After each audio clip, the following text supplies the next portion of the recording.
खबर बाजिबा परे झारसुगुड़ा जिला प्रशासन निद भांगी।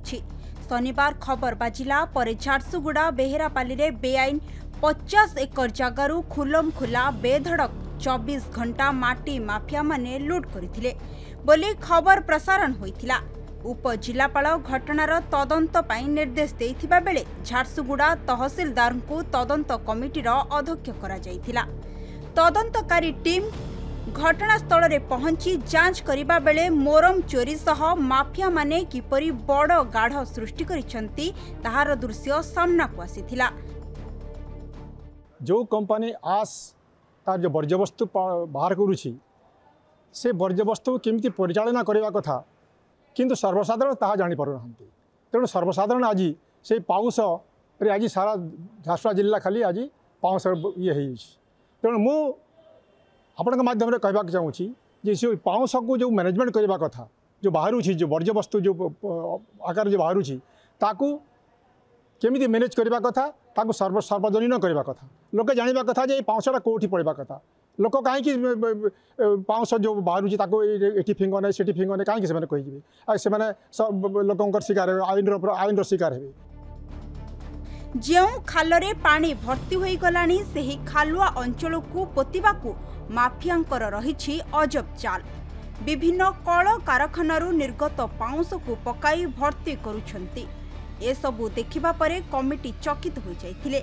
एते माटी केबेठु चोरी होइछि, किए चोरी करुछि, केउ व्यक्ति कल कारखानारू निर्गत पाउस को बड़ बड़ गातरे पकाउछि। प्रशासन कमिटी एहा देखि आश्चर्य हो जाइथिले। एही घटनारे घटनास्थलरू व्यवहृत होइथिबा एक ग्रेडर, एक ड्रोजर, एक पोक्लेन जबत करी बड़माल पुलिस को हस्तांतर कर जाइथिबा सूचना मिलिछि।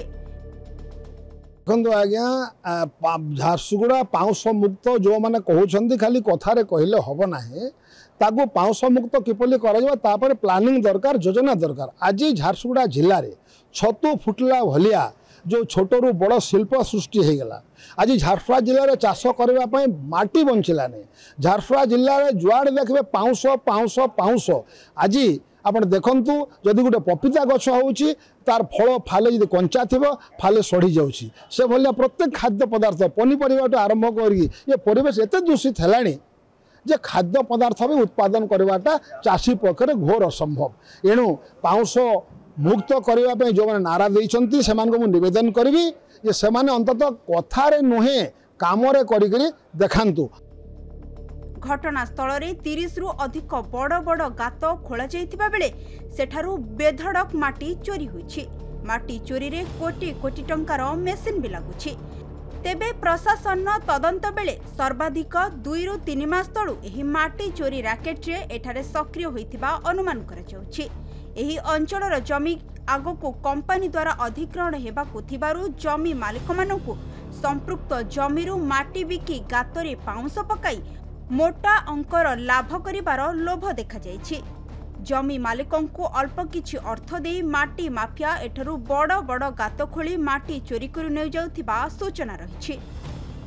देखंतु आस्टा गोटे जिलार समस्या राज्यर भी समस्या याकू किभଳି भाबरे से ताकू सामना करा जाय परिबो ता पई मध्ये बड़ा डिटेल रे चर्चा आइछि ताकू मध्ये समाधान आडकू जिवो एवं आज समस्या मु दृढ़तार सहित आपन कहबा पई आज समस्या झारसुगुड़ा रे संपूर्ण भाव में निराकरण हम एवं जाए पखापाखि 70% निराकरण हो सारी आउ कौन झारसुगुड़ार कौन एरिया रे लो लैंड फिलिंग एरिया रे आज पड़ू ना। झारसुगुड़ारू प्रीतम पंडा रिपोर्ट, खबर ओडिशा।